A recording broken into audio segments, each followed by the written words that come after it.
Good day mga idolo, panibagong araw, panibagong luto serye mga idolo. Ang ating iluluto ngayon idolo, igat or eel. Dalawang klaseng igat, dalawang klaseng putahe mga idolo. Kung paano, tara, samahan nyo ako mga idolo. Ang ating unang iluluto mga idolo, itong moray eel idolo. Ia-adobo natin yan mga idolo. Umpisa natin sa paggigisa ng mga aromatics natin mga idolo. Bali ang mga ginamit lang natin panggisa dyan idolo, maraming luya, bawang at sibuyas mga idolo. Tsaka natin lalagyan ng konting sili para may sipa ng anghang mga idolo. Bali nilagyan ko lang dalawang klaseng cooking wine yan idolo para tanggal na talaga yung langsa niya. At siyempre lalakasan natin ng apoy idolo para mayroong smoky flavor pa rin yan mga idol.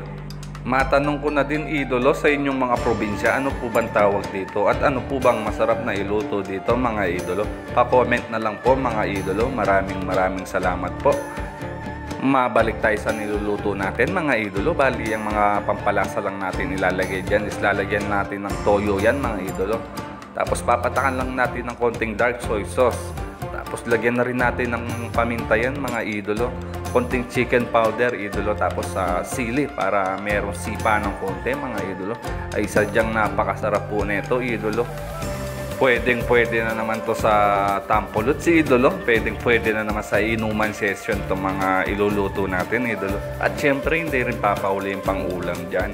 Kahit sa ulam idolo, mabisang mabisa po talaga yan. At ayan idolo, mabalik tayo. Bali nilagyan ko lang ng 2 kasandok na tubig yan mga idolo. Tapos sasamahan natin ng konting tausi mga idolo. Tapos ilapag na rin natin yung spring onion natin para maganda tingnan yung ating adobo mga idolo. At ayan na nga mga idolo, tapos na yung ating adobong igat na may tausi idolo. Titingnan nyo, sadyang napakasarap po niyan mga idolo. Kitang kita naman mga idolo, sarsa pa lang ulam na. Kaya kung mayroon ka mainit-init na kanin dyan idolo, ay talagang mabisang mabisa yan. Itapik-tapik mo lang yung sauce sa mainit na kanin, mapaparami ka na naman ng kanin idolo.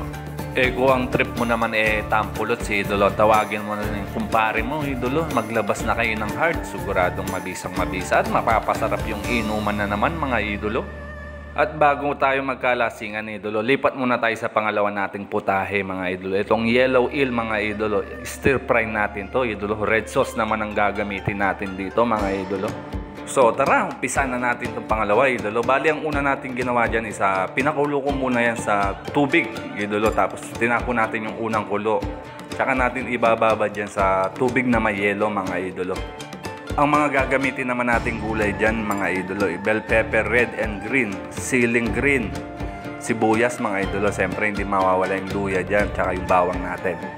Pag medyo malalangsa yung tira natin idolo, kailangan maraming luya idolo. Pampatanggal po talaga ng langsa yung maraming luya. At bago nga matapos tong video natin mga idolo, maglalambing po ako sa inyo. Paki-like, share and follow na rin mga idolo. Maraming salamat po sa inyo. At ayan mga idolo, mabalik tayo sa niluluto natin. Pagkagisa natin ng luya at bawang idolo, balabag na natin yung mga gulay natin dyan. Tapos isabay na rin natin yung eel natin mga idolo. Tapos lalagyan lang natin ng konting cooking wine yan mga idol. Tsaka na natin sasangkapan ng mga pamalakasan natin pampalasa dyan mga idolo. Bali maglalagay lang tayo ng chili bean paste mga idolo, chicken powder, paminta mga idolo, tsaka konting toyo na rin mga idolo. At siyempre sa mga haluang ganyan, sino pa bang tatawagin natin mga idolo? Siyempre si Insan, pamekos-mekos natin yan mga idolo. Sabay par-tornado mo na rin mga idolo. At ayan na nga, dahil sa na-tornado na, napakabilis na luto idolo. Sadyang napakasarap po idolo. Kung titingnan nyo mga idolo, hindi lang po basta yan, napaka-healthy pa rin po niya. Kasi nga, dun sa mga gulay na inilagay natin mga idolo. At kung ikaw naman ay natatakam idolo, ano pang inaantay mo? Umpisaan mo na idolo. Garantisadong masarap po yan mga idolo.